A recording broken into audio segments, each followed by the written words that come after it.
Quero saudar os irmãos e as irmãs com a paz do nosso Senhor Jesus Cristo. É muito bom louvar ao Senhor.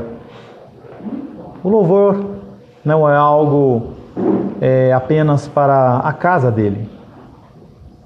Muitas vezes nós confundimos o louvor como algo para ser ministrado apenas na igreja, num dia específico, ou por um grupo de pessoas específico. E é um equívoco da nossa parte. Louvar é muito mais do que você levantar as suas vozes em uníssono, numa só voz. Louvar é muito mais do que você saber uma letra de cor ou ter um conjunto te acompanhando. Louvar é gratidão. Louvor é gratidão. Louvor é você acordar pela manhã e você falar: bom dia, meu Deus, obrigado por mais esse dia de vida. Isso é um louvor que emana do teu coração, porque não tem ninguém olhando. Ninguém vai falar: olha, como você é especial, como você é espiritual. Naquele momento em que você está lá escovando o dente, em que você olha para o espelho e fala: Deus, muito obrigado por mais esse dia. Ou você olha para a cama, o teu cônjuge, o seu filho, sei lá, quem quer está dormindo. E você olha e fala: Senhor, muito obrigado, porque eu vivo numa condição como essa. Eu tenho um teto. Muito obrigado, Senhor, por ter acordado mais uma vez. Isso é louvor. O que nós fazemos aqui é apenas um ensaio do que deveria ser toda a nossa vida. Os verdadeiros adoradores não são aqueles que são encontrados dentro da igreja, mas são aqueles que adoram o Senhor nos dia a dia. Em que quando você vê que tem um grande revés, uma grande perda, você fala: Senhor, eu confio em Ti. Amém. Isso é louvor. Isso sobe aos céus muito mais do que a nossa reunião de louvor e adoração. Amém. Nós temos essa oportunidade todos os dias. Nós vivemos num país em que isso é permitido. Tem países que não é permitido. Só de você ter uma Bíblia ou ter uma folha da Bíblia, você pode morrer. Nós não conhecemos essa realidade. Nós ouvimos falar. Mas nós temos que aproveitar o dia que se chama hoje, para nós adorarmos ao Senhor, louvarmos ao Senhor, glorificarmos Ele pelo que Ele é e também pelo que Ele tem nos concedido. E esse é o objetivo nesta noite. Nós não estamos aqui para cultuar homens, para agradar homens, mas nós estamos aqui para glorificar o nome do Senhor. E se glorificar o nome do Senhor significa exortação, assim o seja. Se significa glorificação, assim, apenas assim o seja. O amém quer dizer isso, assim seja. Amém. E nós temos que colocar a nossa vida aos pés do Senhor e mudar essa situação. Nós temos essa oportunidade porque nós temos vida. O salmista fala que como que uma carne morta vai poder adorar o Senhor? Você é vivo. Você em algum momento foi tocado pelo Senhor, você tem essa oportunidade de se expressar, de levantar as mãos aos céus, e nós cantarmos aleluia, você conseguir fechar os olhos, não porque alguém mandou, mas você levantar as mãos e conseguir enxergar os céus, como Estevão, e ver assim: eu consigo ver pelos olhos da fé. Isso é a vida cristã, e é isso que nós temos que buscar com excelência. O conhecimento que nós adquirimos na igreja, seja na convivência com os irmãos, seja através do ensino da palavra, tem esse objetivo: fazer com que você conheça mais Deus. Só isso. Só isso. O conforto, ele não vem porque eu determino sobre a sua vida, eu falo algo para você, mas é porque a palavra diz e te traz essa esperança, e você consegue acordar no dia para lidar com os problemas de uma maneira esperançosa e não ansiosa. É diferente. Em nosso último encontro, nós meditamos sobre o tema purificados, mas não puros. É um assunto que eu tenho mudado a temática e eu tenho falado sempre. Em que nós temos que entender que o nosso grau de dependência do Senhor tem que ser total, 100%. Não há possibilidade de eu achar que eu tenho alguma coisa em mim, que eu posso me apoiar em algo diferente do Senhor. No processo de purificação de metais, como ouro e prata, basicamente há 3 elementos. Primeiro, o material que vai ser purificado. Segundo, o instrumento que vai ser usado para purificar aquele metal. E terceiro, um operador, uma pessoa, um ser que faça isso. Isso é algo que nós podemos puxar para nós. Nós somos o material. O instrumento é a palavra de Deus, não há outro. Amém. Eu não posso purificar você. Eu não posso purificar nem a mim mesmo. Quanto mais a você. O instrumento é a palavra. E aquele que faz o processo de purificação é Deus. E dói. Porque a gente tem que sair do nosso cantinho, do nosso cafufo que nós estamos acomodados. E para sair dali é perigoso, você fica triste, você fica ansioso. Será que dá certo? Será que é o caminho? Será que não é? Nossa participação nesse processo ela é praticamente nula. Eu digo praticamente porque o Senhor Ele faz basicamente tudo. Mas nós temos a nossa responsabilidade. Nós temos responsabilidade. Eu não posso simplesmente entrar num pensamento de que eu não vou fazer nada e é tudo com Deus. Não, porque Ele comissiona nós a fazermos algo. E no campo da responsabilidade está a aplicação do que te é ensinado. Você não vai ser cobrado pelo que você não ouviu, mas você vai ser cobrado pelo que você ouviu. E antes que você fale algo que já falaram para o apóstolo Paulo, então eu vou ficar burrão da palavra, porque aí eu não tenho nada que me cobre. Não é assim que funciona. Você não está isento. Nós entramos num quarto escuro, há um homem, um ser com uma foice lá, e você tem duas opções. Ou você entra lá num quarto escuro, ou você entra lá com a luz e você consegue ver e você vai tentar se defender. A palavra ela é a luz e tem o objetivo de nos instruir a lidar com as situações da vida do dia a dia. O versículo que ficou da semana passada, João 13:7. O que eu faço? Nós estamos trabalhando na cerimônia do lava-pés.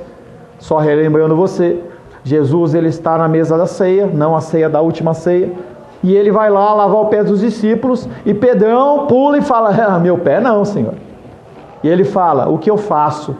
Tu não és capaz de compreender agora, mas o entenderás mais tarde. Se você pegasse esse versículo, perante as lutas e dificuldades da sua vida, e você lesse ele, e você confiasse nisso, quão fácil seria. O Senhor tem nos ensinado e purificado, mas devido à nossa rebeldia, e nós somos rebeldes, acabamos por passar por um aprendizado que gera dor momentânea. Para os filhos e filhas, a dor é momentânea e não alegria. O processo de purificação ele vai acontecer. Independente de você querer ou não, o Senhor ele vai agir na sua vida. Ele vai agir na minha vida. Não é algo que você pode simplesmente falar assim, hoje eu não quero. Não estou afim, Senhor. O processo de purificação ele vai acontecer, porque o Pai nos ama. Só por isso. Se Ele não amasse, Ele não purificava você. Ele deixava o barco correr. Sabe a música do Zeca Pagodinho? Deixa a vida me levar, vida leva eu. O lema do ser humano seria esse. Mas para o cristão não é assim. Provérbios 3,12 diz, porque o Senhor repreende aqueles a quem ama, assim como o pai ao filho quem quer bem. O que passamos no dia a dia é o resultado de uma boa ou má aplicação do que Deus te ensina. Se Deus ele te ensina algo e você coloca em prática, o que acontece é que você vai ter uma existência tranquila. Mas eu quero fazer a minha vontade. Consequências. Apesar de não ser encontrado em nenhuma parte da Bíblia, o ditado que diz, aquele que não vem pelo amor, vem pela dor, em parte é verdade. Não em relação à salvação, mas em relação ao alinhamento da nossa vida nos caminhos do Senhor. Você quer ir pelo caminho mais difícil? Deus fala, tudo bem, eu respeito. O que Ele faz hoje em nossas vidas, nós não conseguimos entender. E aí, eu vejo em vocês vários pontos de interrogação. E você fala assim, por quê? O que nós passamos hoje, nós não conseguimos entender. Mas, conforme Cristo falou, nós vamos entender mais tarde. Louvado seja o nome do Senhor. Amém. A palavra de hoje tem como título, submissão, e não é a submissão feminina, submissão do ser humano, submissão e entendimento. Quero convidar você a abrir a palavra de Deus no Evangelho de João capítulo 13 mais uma vez.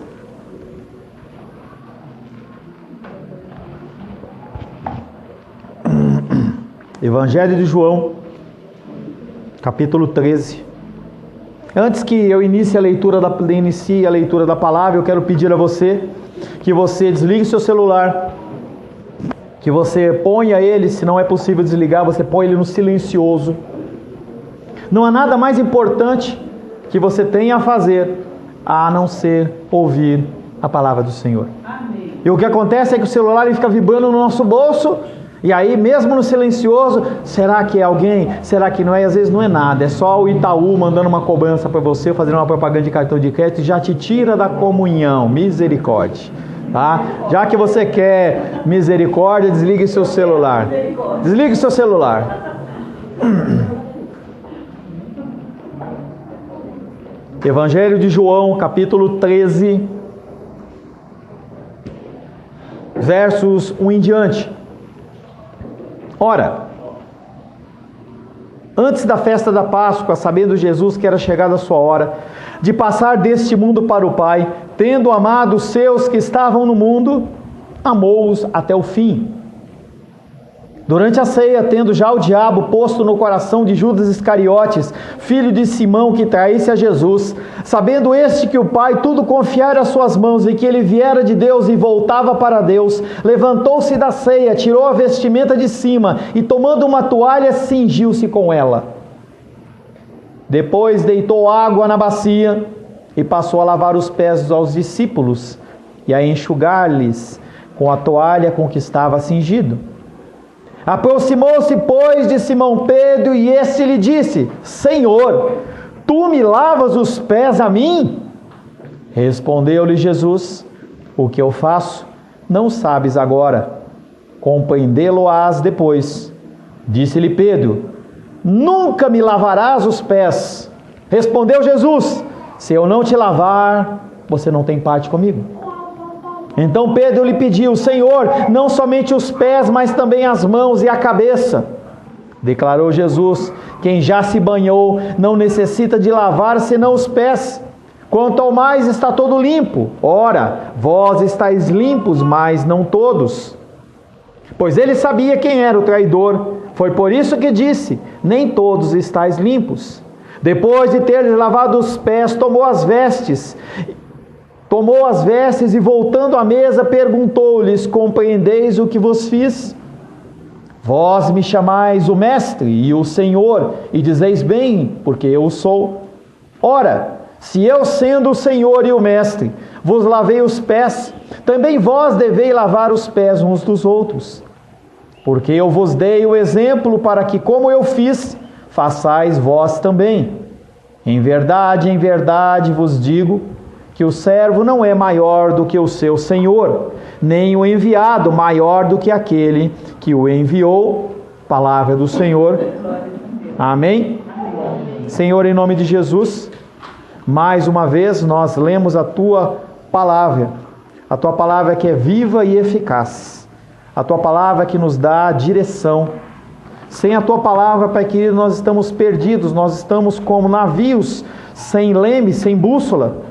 Nós precisamos que o Senhor nos instrua. E nessa noite, Pai, pedimos que o Senhor abra os nossos corações para a ação do Teu Espírito Santo. Que nossa rebeldia, a nossa dureza de coração, Pai, seja rendida à Tua palavra. Amém. Não ao que eu falo, mas ao que o Senhor fala, Pai. Desde já coloca a minha vida na Tua presença como instrumento da Tua vontade. Pedindo a Ti, Pai querido, que o Senhor possa purificar os meus lábios, para que eu possa falar apenas aquilo que procede do Senhor. Desde já peço perdão ao Senhor por tudo que eu vinha falar que procede do meu coração. Mas eu peço que o Senhor possa trazer um recado santo aos nossos corações, Pai. É o que te pedimos em nome de Jesus. Amém. Submissão e entendimento. Submissão é uma palavra quase que abominável ao ouvido das pessoas. Eu quero é ser o meu Senhor. Ninguém manda em mim. Eu controlo a minha vida. Eu controlo meus bens. Eu controlo meu tempo. Eu faço o que eu quero. O primeiro versículo que nós vamos meditar é João capítulo 13, verso 11. Eu vou colocar o 10 também para dar um melhor entendimento. Declarou-lhes Jesus: quem já se banhou não necessita de lavar senão os pés, pois o resto está todo limpo. Quanto a vós, estáis puros, mas não todos, pois ele sabia quem era o traidor, e por isso disse que nem todos estavam limpos. Nesse estado de limpeza existe uma exceção. Cristo fala que não são todos que estão limpos. No nosso meio, nem todos são salvos, nem todos serão salvos. Nós oramos pelas pessoas, nós desejamos que as pessoas sejam salvas, mas há pessoas que não serão salvas. Nesse caso, há alguém que se opõe a Jesus porque não compartilha dos seus valores, nem da sua forma de agir. As pessoas, elas divergem dos ensinos bíblicos e fundam as suas igrejas, ou vão congregar nas igrejas em que o coração delas mais se agrada. Não porque foi uma direção de Deus, mas porque é mais cômodo para mim eu ir num lugar em que eu não sou confrontado, do que ir num lugar em que a palavra ela me põe na parede. Judas, ele estava nessa condição e ele se recusa. Ele se recusa a aceitar o que Jesus estava aceitando. E quem se recusa a aceitar Jesus e os seus ensinamentos, ele é contra Deus, ele está separado de Deus. Na nova aliança, cessa a antiga forma de purificação legal. Lava o pé, lava a mão, você faz isso, faz aquilo outro. O que muitas igrejas ainda querem resgatar do passado. Processos e procedimentos. Não há nada que eu venha fazer que possa trazer purificação espiritual para você. Nenhum ato, nenhuma imposição de mãos. Há religiões em que a imposição de mãos, ela sai poder. O Seishonoye, o Reiki, eu não sei uma coisa dessas aí, você impõe as mãos e aí sai uma energia assim cósmica. Se eu tivesse esse tipo de energia, eu ia fazer primeiro comigo e não com você. Mas eu não tenho isso. Sim, a palavra de Deus diz que nós temos que impor as mãos sobre os enfermos, e é um ato de submissão e é bíblico. Mas mesmo a ação da cura, ela não está vinculada com o meu levantar de mãos, e sim com a ação de Deus. Amém. E a gente tem que tomar cuidado com isso. Na nova aliança, cessa a antiga purificação legal, em que se era purificado por rituais e por objetos. Não há como um objeto ele mudar a sua vida. Não há esse tipo de situação e essa possibilidade. Apenas a atitude do homem para com Jesus determina a sua situação perante Deus. Se você tem um bom relacionamento com a palavra de Deus, você está de bem com Deus. É como relacionamento interpessoal. Se você tem contato com pessoas e você conversa, você conhece, você ajuda, o que acontece é que esses laços eles vão se estreitando. Se você não tem contato com essa pessoa, normalmente as coisas vão se esfriando e você perde o contato. Quantos amigos de infância que a gente declarava uma amizade eterna em que a gente não vê há 10 anos, 15 anos, 20 anos? E se você encontra, até tenta se relembrar alguma coisa do passado, mas fica tão vazio. Se você está bem com Jesus, se você está bem com a sua palavra, você está bem com Deus. Glória a Deus. Judas, ainda que Jesus lhe tenha lavado os pés, isso é muito importante. Ainda que ele tenha tido os seus pés lavados, ele não está limpo. A purificação, ela não é física, ela é espiritual. Como as armas da nossa milícia, elas não são terrenas. Nós temos que parar de guerrear contra seres humanos e dobrar os nossos joelhos. Eu brinco com o Felipe, vira e mexe ele vem com a Rayane com a calcinha rasgada no joelho. Antes, o rasgado do joelho não fosse moda e fosse horas de oração. Antes fosse. Mas entenda que as nossas armas, elas são espirituais. Nós vencemos guerras espirituais de joelhos, orando. É isso que nós temos que fazer. Não é apenas uma purificação ritual, como já havia acontecido, por exemplo, com João Batista. João Batista estava ali exercendo o batismo de arrependimento. E os fariseus olham para ele e falam assim: opa, tem mais uma coisa que a gente precisa cumprir. Quando João Batista vê aqueles homens vindo, ele fala para eles: Vendo ele, porém, que muitos fariseus e saduceus vinham ao batismo, disse-lhes: raça de víboras, quem vos induziu a fugir da ira vindoura? Quem disse para vocês que mais isso vai resolver o problema de vocês? O ser humano, ele adora rituais. Se eu fizer uma campanha aqui, falar assim: olha, hoje é o dia do corpo fechado, nós enchemos. E aí você fica todo feliz, porque recebeu um tijolinho, recebeu um olhinho, recebeu um negócio. Resolvi o meu problema. O problema é que na segunda-feira você viu que não resolveu nada. É falta de fé, eu vou na segunda. Apesar de tudo, Judas não foi excluído por Jesus da sua aceitação. E Jesus Cristo, ele dá um tapa na cara em mim e em você, porque ele fala que nós temos que amar os nossos inimigos. Não só fala, mas coloca em prática. E ele diz: amai os vossos inimigos, fazei o bem aos que vos odeiam, bendizei ao que vos maldizem, orai pelo que vos caluniam. E a gente não consegue não tratar bem nem aqueles que a gente ama. Imagina os inimigos. Jesus fala: o caminho é esse. Você quer ser cristão? O caminho é esse. É cada vez mais você se esvaziar, você se despojar do que você quer, em detrimento do que a palavra diz. Deus, eu não quero isso para mim. Muitas pessoas fazem isso. Eu não quero isso para mim. Além disso, Jesus prova que nem o rito garante a purificação espiritual, mesmo aqueles que ele mesmo executa.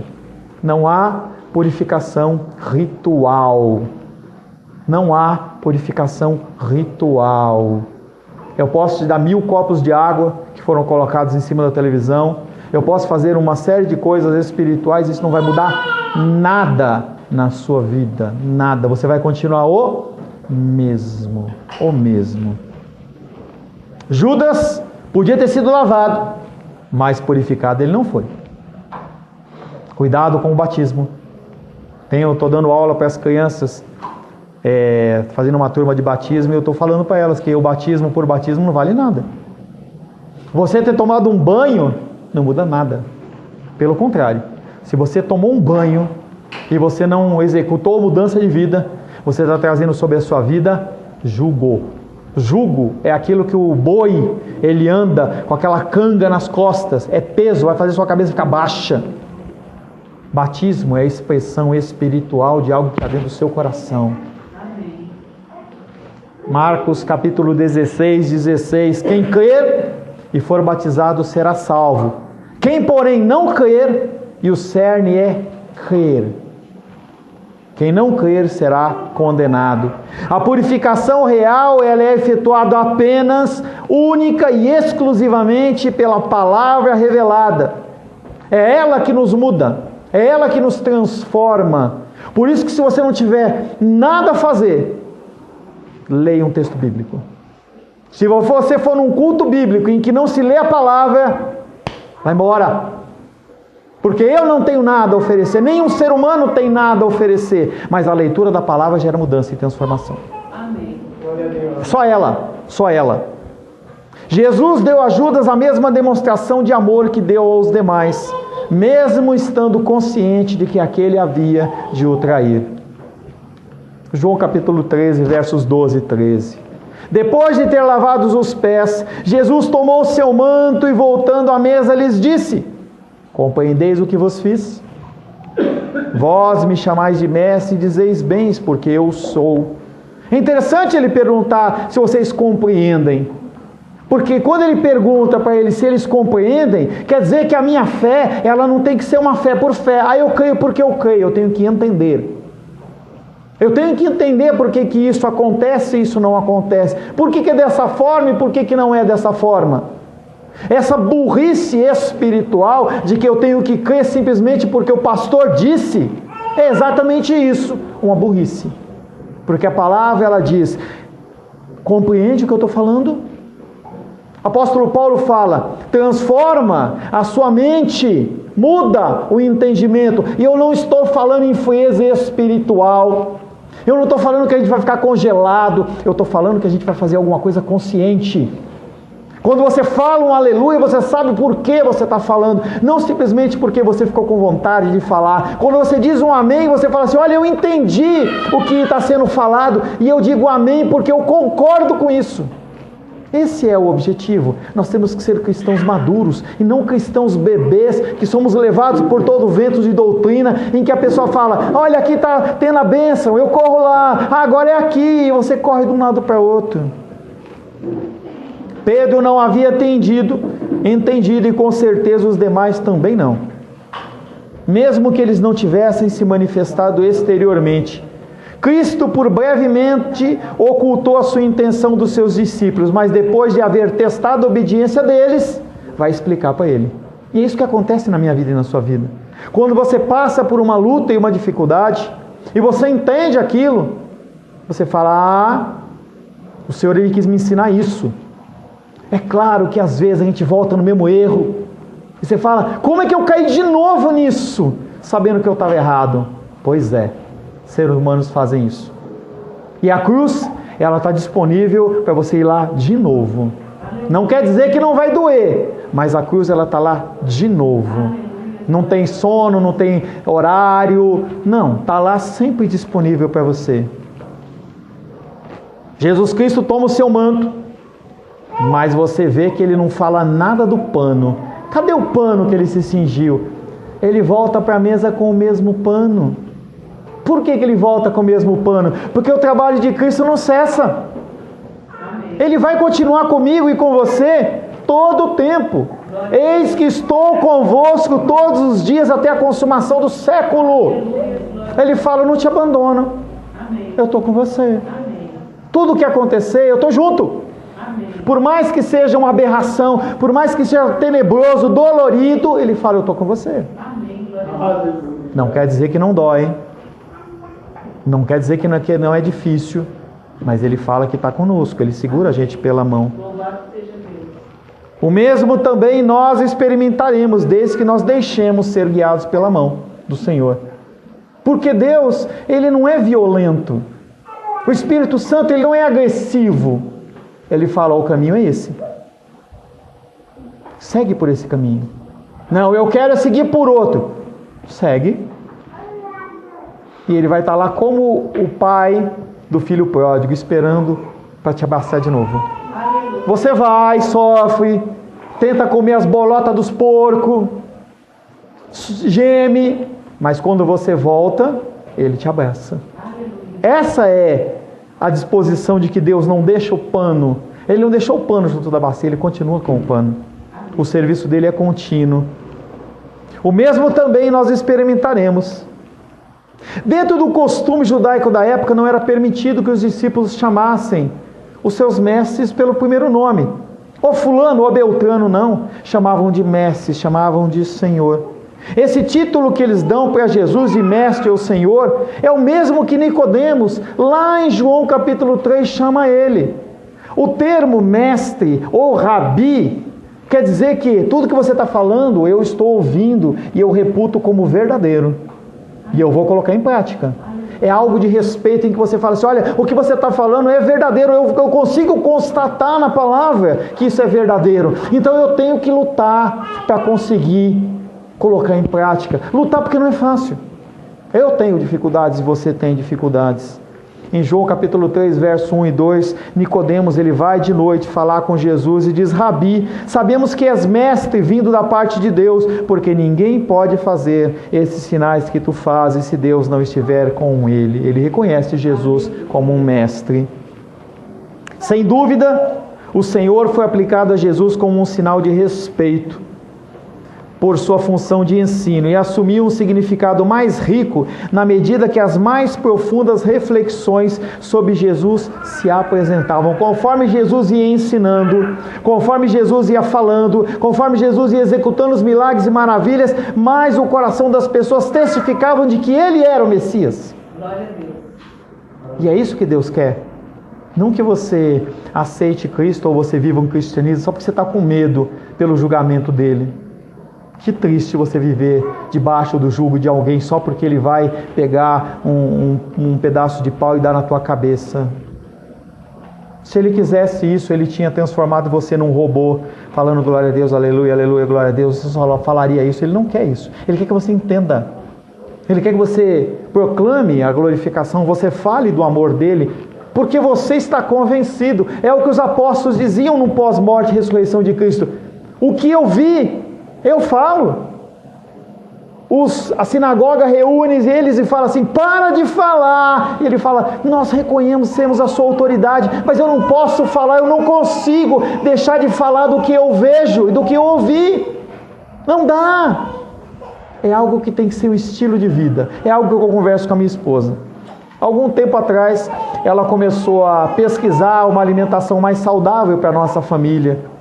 E as pessoas muitas vezes vêm a ela e falam assim, como é isso? E ela mostra o caminho e fala, você tem que estudar, você tem que entender isso. Não é só, eu vou comer esse pão aqui porque é a moda. Não, por quê? Qual que é o efeito do glúten? Qual que é o efeito disso, daquilo na sua saúde? Você pode até comer, mas você tem que saber por que você está comendo. Atos capítulo 2, verso 36. Esteja absolutamente certa, pois toda a casa de Israel, que este Jesus que vós crucificastes, Deus o fez Senhor e Cristo, e antes que eu chame Jesus de Senhor, antes que eu chame Jesus de meu mestre, quem fez isso foi Deus. Antes da fundação do mundo, Ele falou assim, você é Senhor e você é mestre. Pedro tinha acabado de chamar Ele de Senhor. João capítulo 13, verso 6, João capítulo 13, verso 9. Existe sim uma diferença entre Jesus e os seus discípulos. É claro isso. Todos estão conscientes disso. Não tem ninguém que pode achar que Jesus Cristo está falando, olha, Ele é igual a mim, é a mesma coisa. Não é isso. O que Jesus está ensinando é que apesar dessa diferença, Ele coloca eles como iguais. É realmente a verdadeira função do Senhor, é a função do mestre, é a função do pastor. Não é eu me colocar melhor que você, é me colocar lutando como você. Funções diferentes, atribuições diferentes. Só isso. Mas somos iguais. Jesus os faz iguais e como iguais os trata. João 13, 14 e 15. Se, portanto, eu, sendo Senhor e Mestre, vos lavei os pés, também vós deveis lavar os pés uns dos outros. Eu dei-vos o exemplo, para que, como eu fiz, também vós o façais. Por que Jesus lavou os pés dos discípulos? É porque estava sujo? Provavelmente. Mas o objetivo era maior. Era ensinar um exemplo. E isso é o que é doído, porque Jesus ele só não manda fazer, ele mata a cobra e mostra o pó, ele fala assim, olha, do jeito que eu fiz, você também tem que fazer. Faça como eu fiz, nada diferente disso. O episódio do lava-pés foi atordoante para os discípulos de Jesus, mas nada comparado à ideia de um Messias que sofreria a morte vergonhosa na cruz, a morte de um amaldiçoado. Gálatas capítulo 3, verso 13. Cristo nos resgatou da maldição da lei, fazendo-se Ele próprio maldição em nosso lugar, porque está escrito, maldito todo aquele que for pendurado no madeiro, e foi exatamente isso que Ele fez. Ele se tornou maldito por você. Você não tinha condições, eu não tinha condições, nós não tínhamos condições de nos resgatar. Havia necessidade de um sacrifício maior, o sacrifício do próprio Deus. Os dois eventos, o lava-pés e a crucificação, são na verdade da mesma qualidade. O Messias assume a função de servo desprezado, não para si próprio, mas por mim e por você. Isaías 53, 3. Ele era desprezado e o mais rejeitado entre os homens. Homem de dores que sabe o que é padecer. E como um de quem os homens escondem o rosto, era desprezado e dele não fizemos caso. Esse é aquele que você chama de mestre e Senhor. E a pergunta que eu faço para você e para mim é, por que você acha que com você tem que ser diferente? Por que você acha que o tratamento com você tem que ser melhor? Por que quando alguém te despreza, você acha que você merece um tratamento melhor? Quando você é rejeitado, você merece um tratamento melhor. Se aquele que você chamou de mestre e Senhor foi desprezado e foi rejeitado? Princípio de aconselhamento bíblico. Quem você acha que você é para achar que você pode estar numa situação melhor do que o seu Senhor? Vamos trabalhar um pouco esse texto. Esse argumento de Jesus é apresentado não do menor para o maior, porque é fácil. Ele está falando do maior para o menor, aquele que tem todas as coisas. Ele fala, é assim, eu abro a minha mão para mim. O óculos caiu aí, cuidado com o pé aí, tá? Eu abro as mãos da minha graça, da minha glória e do meu poder, e vocês têm que fazer a mesma coisa. O orgulho nos impede de manter essa igualdade que devia existir entre nós. Cristo, porém, é exaltado muito acima de todos os demais, e ele se rebaixa para que o homem não sinta orgulho de nada. Amém. O maior homem, nascido de mulher, segundo as Escrituras, diz, importa que ele cresça e eu diminua. No momento em que ele estava sendo chamado para pregar em conferências, em seminários, em que ele era o homem da época da fé, não haviam mais profetas naquela época. E aí os discípulos de Jesus Cristo começam a seguir, de João Batista começam a seguir Jesus. Os discípulos dele falam assim, por que o senhor não está fazendo nada? Ele fala, importa que ele cresça e eu diminua. O que nós falamos? Importa que eu cresça, eu quero ser visto, eu quero ser exaltado, eu quero ser reconhecido. E Jesus Cristo fala, menos. O que nós, como criaturas, imaginamos ser quando recusamos levar a carga uns dos outros e nos acomodamos nos nossos hábitos, quem nós achamos que nós somos? Quem você acha que você é para querer uma posição superior à de Deus? Quem você acha que você é? O senhorio de Deus não suprime a nossa liberdade, mas exalta, dando a possibilidade de expressar plenamente, com amor, a vida que se possui. Em Mateus capítulo 21, de 28 a 32, conta uma pequena parábola em que o pai com 2 filhos, ele os chama e fala, filho, vai fazer tal trabalho. E o filho fala, não vou. Chega para o segundo filho e fala, filho, vai fazer o trabalho. E ele fala, eu vou. O que falou que ia, não foi.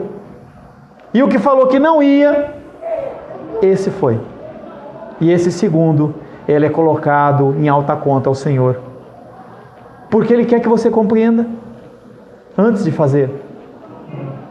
E você vai entendendo, vai compreendendo, até que aquilo realmente é testificado com o Espírito Santo no seu coração. E então você passa a agir de uma maneira abençoada. Em resumo, ele quer dizer que a pessoa que crê deve se associar aos irmãos mais fracos, para que você possa ajudar, a carregar os fardos. As pessoas, elas têm fardos tremendos a serem carregados. E você está grande, crescido, gordinho o suficiente para ter a possibilidade de ajudar as pessoas nas suas dificuldades. Mas pastor, eu não sou pastor, eu não tenho teologia. E daí? E daí? Estenda a mão na medida que você pode ajudar. Só isso. Só isso. Finalmente, o último versículo, João 13:16. Em verdade vos digo, o servo não é maior do que o seu senhor, nem o enviado maior que quem o enviou. Jesus cita esse provérbio bem conhecido. Em outro texto ele aparece também. Mateus capítulo 10, parte 25a, diz, basta ao discípulo ser como seu mestre e ao servo como seu senhor. Jesus Cristo, ele não quer nada de você, a não ser do que ele fez. Ele não está pedindo nada demais. Os homens fazem isso. Olha, faz mais isso, sobe isso, carrega esse peso. Deus não. Deus, ele fala, só faça o que eu fiz, mais nada. Não é que Jesus chame de servos aos seus discípulos, porque com o lava-pés, ele falou que eles eram iguais. Ninguém tem maior amor do que esse, de dar a alguém a própria vida em favor dos seus amigos. Jesus, ele, apesar de ser Deus, ele te considera, além de irmão, como amigo. Ele quer caminhar do teu lado. Ele anda segurando na sua mão. Um provérbio, esse provérbio ele só pode indicar a arrogância e a irresponsabilidade daqueles que decidem seguir o seu próprio caminho. Jesus reforça e aprofunda o contraste, mestre e aluno, senhor servo, aquele que enviou é aquele que foi enviado, mas é a mesma história, é o mesmo ensino. Ele está falando que é a mesma coisa, não há diferença. Não há diferença eclesiástica, não há diferença dentro do lar entre o homem e a mulher, não há diferença. A palavra mensageiro é o mesmo usado para apóstolo, sem qualquer implicação dos 12 apóstolos, porque você pode falar, senão isso aí era para os apóstolos, você não escapou dessa. Mateus capítulo 28, 19 e 20, ide, portanto, fazei discípulos de todas as nações. Não é um pedido, é uma ordenança. Batizando-os em nome do Pai, do Filho e do Espírito Santo, ensinando-os. Por que você vai ensinar? Porque a pessoa tem que entender. Ensinando-os a guardar todas as coisas que vos tenho ordenado. E eis que estou convosco todos os dias. Mais uma vez Jesus fala, eu estou convosco até a consumação do século. Glória a Deus. Até o fim. Século aí quer dizer até o fim. Amém. Ele está com você. O homem te abandona, faz promessas e quebra. Deus não. O sentido nesse contexto é bastante claro. Nenhum emissário, eu e você, não temos o direito de pensar que nós estamos isentos das tarefas que aquele que nos enviou cumpriu. Nenhum escravo, porque é isso que nós somos, a função de servo é a função de escravo. Essa função de servo como escravo, nós não temos direito a julgar qualquer tarefa indigna, se o nosso próprio Mestre e Senhor já a concretizou. A mensagem dessa noite para você finalizar o entendimento é: faça conforme o exemplo de Jesus. Eu copiei dei uma alteraçãozinha numa pequena oração de um homem em 1936, Brian Werner, e eu achei muito interessante essa oração. Eu quero que você curve a sua cabeça. Quero que você medite nas palavras desse homem que tem muito a ver com esse texto que nós estamos trabalhando e talvez com a dificuldade que você passa na sua vida. Grande Deus, em Cristo, Tu chamas nosso nome e depois nos recebe como Teus. Nos recebe não por algum mérito, direito ou reivindicação, mas por Seu gracioso amor somente. Nós lutamos ao ver a Tua demonstração de misericórdia, ao Te encontrar como perante os discípulos, ajoelhado a lavar os nossos pés. Depois o Senhor pega a Sua toalha, parte o pão e nos chama de amigos. O Senhor sofre, o Senhor nos serve, até que todos estejam saciados. E mostra quão grande amor pretendes demonstrar, até que toda a criação cante, para encher todo mundo, para coroar todas as coisas da glória e do amor do Senhor. Aleluia. Em nome de Jesus. Amém. Glórias ao Senhor.